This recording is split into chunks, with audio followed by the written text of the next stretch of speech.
All right, man, peace. So, brothers, I remember back in the 2012 playoff when the Miami Heat faced off against the Pacers. The Pacers had a relatively good small forward at the time by the name of Danny Granger, and backing him up was a player with a lot of potential by the name of Paul George. Eventually, Paul George was able to replace Danny Granger in their starting lineup, and he seemed to be getting better and better every year. As a matter of fact, in one of the Eastern Conference Finals that the Pacers played the Miami Heat in, he actually dunked over Chris Birdman Anderson, and Paul George dunked over Birdman with such authority that even LeBron James was compelled to give Paul George a dap, and I believe they even hugged at the end of one of the quarters. This was during the time period where LeBron James was trying to be everybody's buddy. Either way, it seemed as if Paul George was the NBA's next superstar, especially superstar wing. Eventually, he was named to one of the Olympic teams, and as we all know, he suffered a very catastrophic, really horrific injury at one of the Olympic preliminary events, where his fibula and his tibia basically cracked in half and the bone was exposed. Very few people thought that he would ever be able to rebound his career, but now in his second season with the Oklahoma City Thunder, not only has he rebounded, but he seems to be a better player than ever. So he deserves a lot of kudos. The question now is, should he get consideration for the MVP? Of course, they're going to talk about it, and I'm going to chime in. Hey, you saw that black screen? That was basically for Knicks fans everywhere.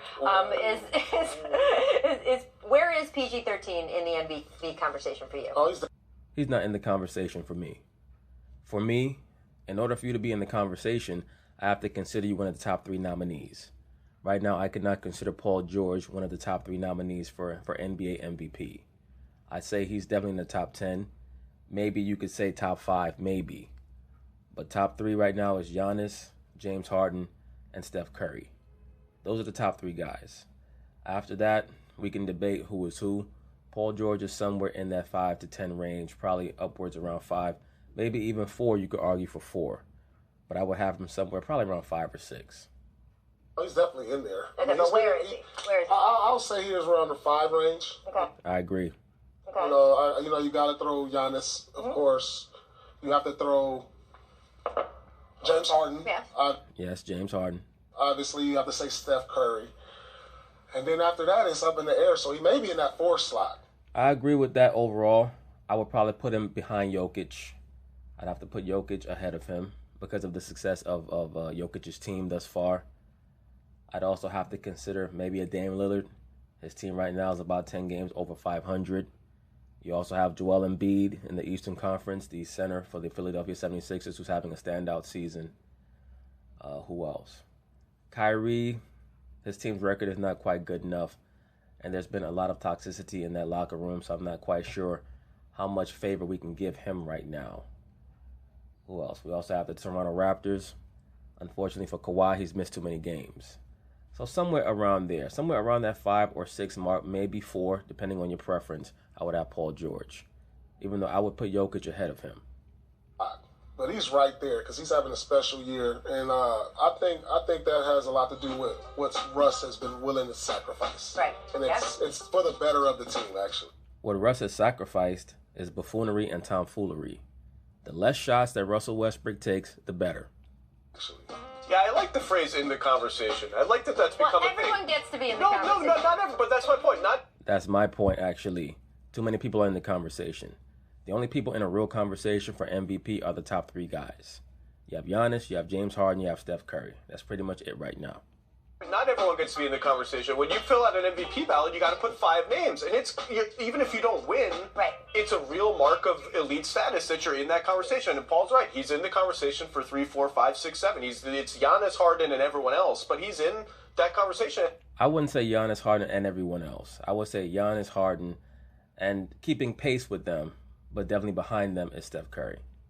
And that's how good he's been. He's been phenomenal. How do we weigh someone who's playing so well defensively also? Because one of my problems with the way the MVP is right now is it's turned into such a stats competition. It always seems to... Really? You have a problem with the MVP being a stats competition, but you argued so hard for LeBron James last season, a player who played no defense whatsoever. Okay, I got you. Seems to me to be about season of the year. I mean, a player, who's had the best season of the year as opposed to who's the best player in the league. Rachel Nichols, you're not making any sense. First, you said that you're upset that the MVP award is a stat-based award, then you're saying that you're upset that the MVP is given to the player who has the best season and not the best overall player. So what would be the point of giving out an award for the MVP if we already know who the best player is? How would we ascertain exactly who the best player is if you're not considering who's having the best season? The reason why certain people, at least myself, still consider LeBron James the best player in the NBA right now is because even though he has not won an MVP for about 5 years now, his name is always in the running. LeBron is pretty much always in the top 3, and he's normally recognized as the leader of his team. That's why I have to consider him, if not the best player, always up there in the realm of the best player in the NBA. And normally he's going to challenge for the MVP award. But you have to have the best season that year to win the MVP award of that season. You can't win an award for best player in the NBA and have that be equivalent to the MVP. Because LeBron James could play 60 games, his team overall go 41-41 for the season. He could still be the best player, but a couple of his teammates may have gotten hurt. He may have had to miss 20 games due to injury, but you're not going to give him the MVP award. You're going to give it to the player who's had the best season on the best team in the league. That's normally who the MVP goes to. The best player on the best team, especially if the best player on the best team is having a standout season. That's normally how you verify who the MVP is. Now, every once in a while, you have a player who stands out so greatly when it comes to proficiency numbers that he almost has to get the MVP award. That's what happened with Jordan in '88. That, to me, is the only time that I've seen a player get MVP, and he was not the best player on the best team, and he deserved the MVP award.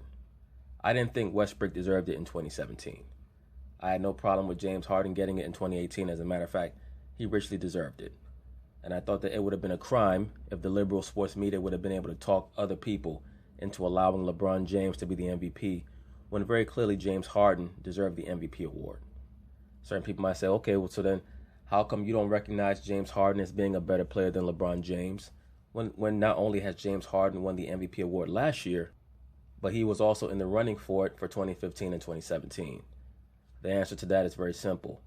James Harden has never had playoff runs like LeBron James. And even though we consider the MVP award a regular season award, after the regular season, when players get a chance to go to the playoffs, that still resonates going into the next year. So that's what I think of when I consider the best player. That's the disparity, that's the distinction between best player and MVP winner. And you have a guy like PG, who is definitely, I think he's a leader for Defensive Player of the Year on most people's, continuing ballots. He's definitely up there, even though Kawhi is a little bit better of a defensive player than him. Once again, Kawhi has missed so much time. So if you are voluntary time.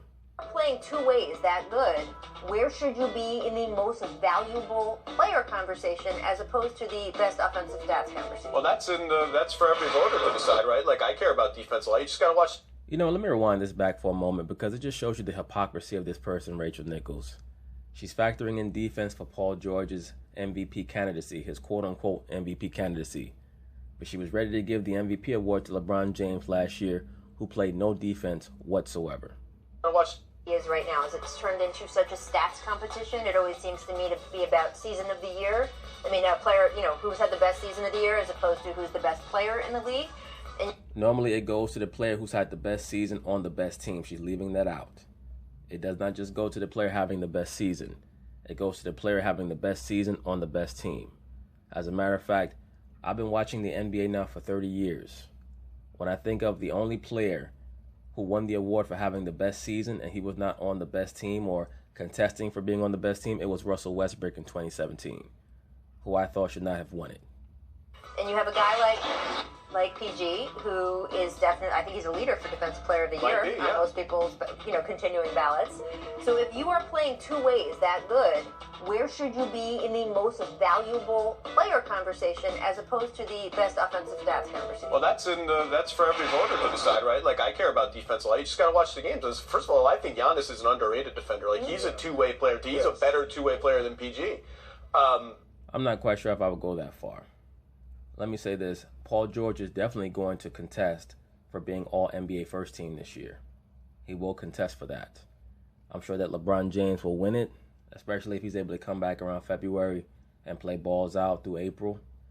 but Paul George has a chance at being all NBA first team this year over Kevin Durant. Harden is like doing. You think Giannis is a better two-way player than PG? Yeah. But Harden is doing what he's doing on offense is absolutely so insane that even if he's doing nothing on defense, he's still bringing about that much value. So you just gotta, do your best to suss it all out. As a player, where do you come down on that? It's tough because defense doesn't really get the credit. Like, think about who has won MVP that they're like, okay, they're probably one of the best defenders too. Michael Jordan, Hakeem Olajuwon.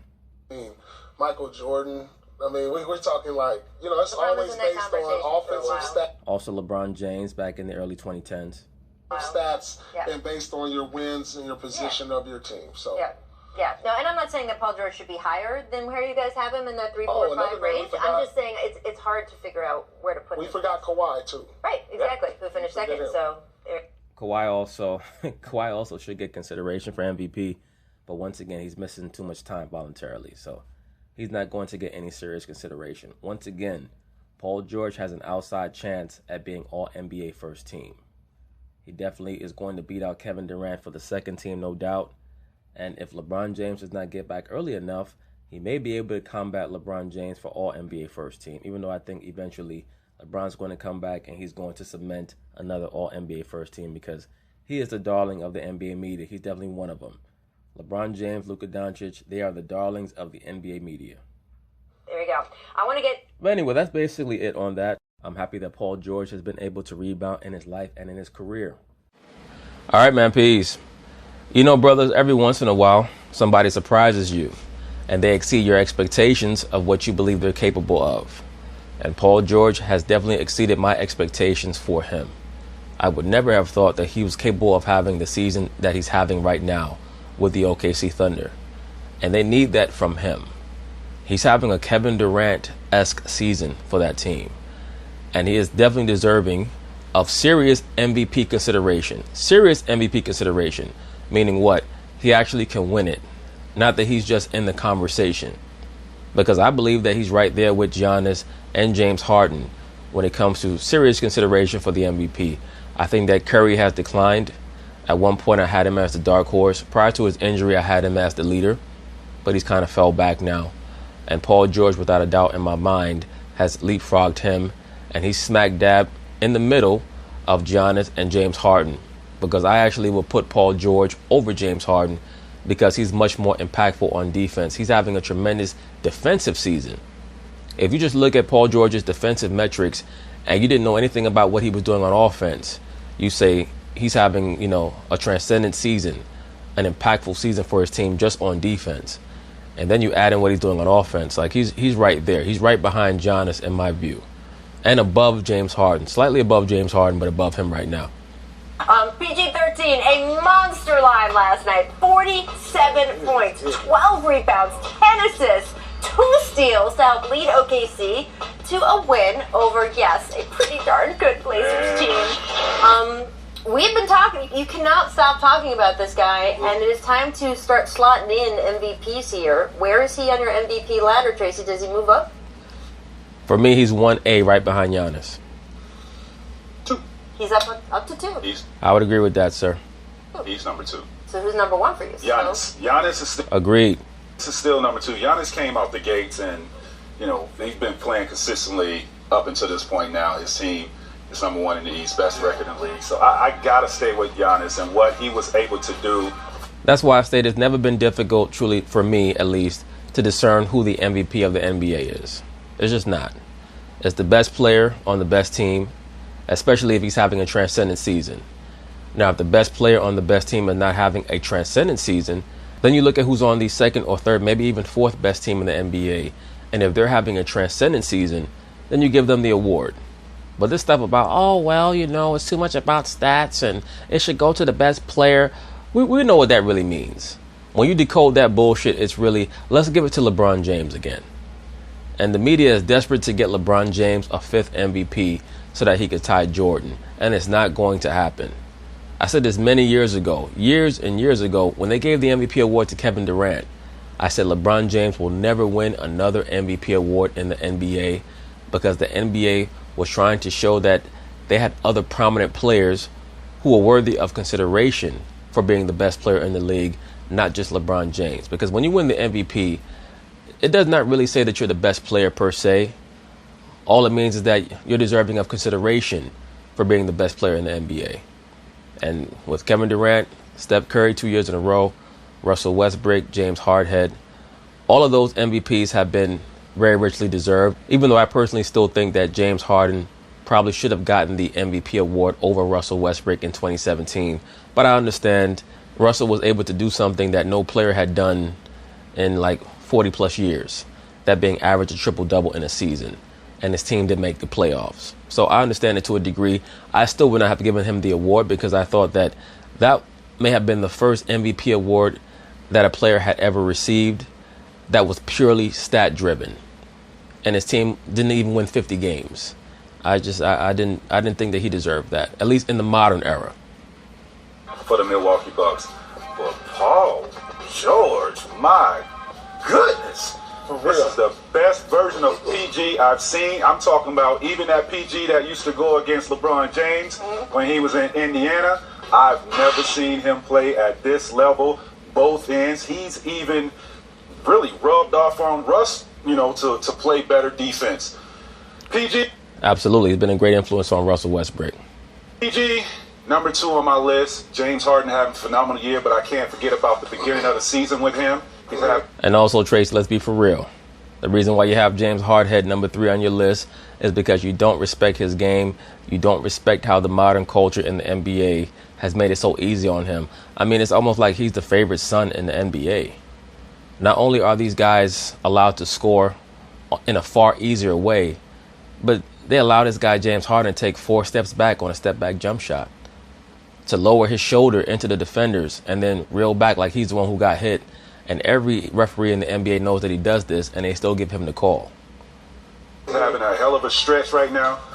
Man, PG. I can't dismiss what T-Mac is saying, but I got PG number 3 because James Harden is on his historical run with Giannis number 1, so I have James Harden.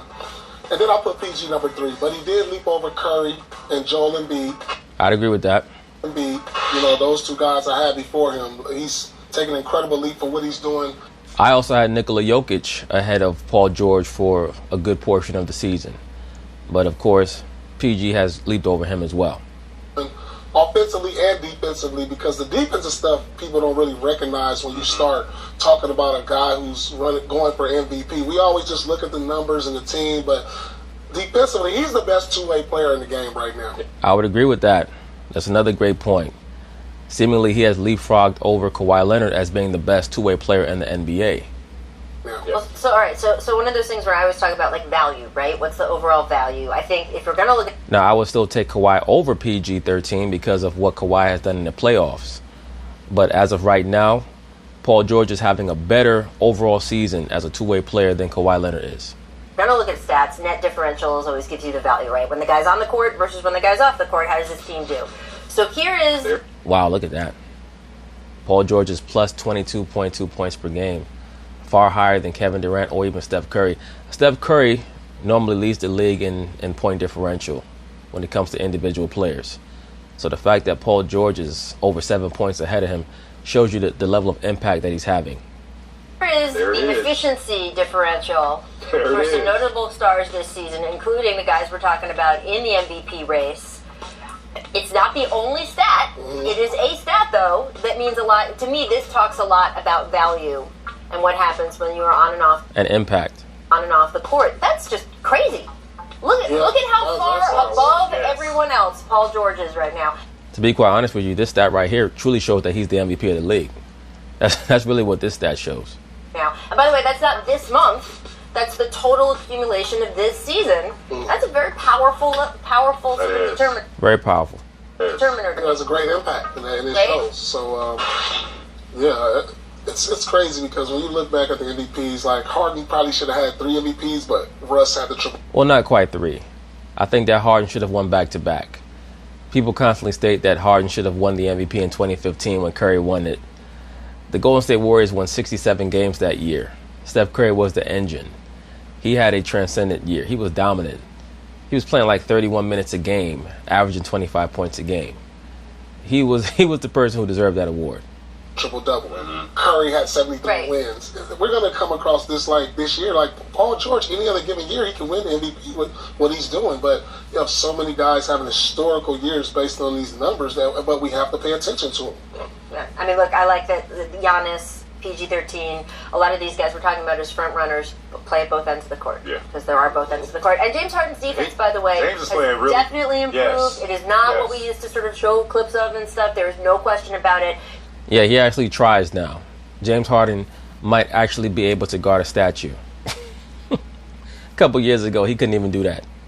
He is not in the Defensive Player of the Year conversation, though. I think Paul George is. I think Giannis could be in that voting. I think Joel Embiid's in that voting. So I think that's sort of notable about that as well. But anyway, that's basically it on that. Congratulations to Paul George for how much he's grown as a player, and also obviously coming back from that devastating injury to be an even greater player now than he was before the injury. So peace.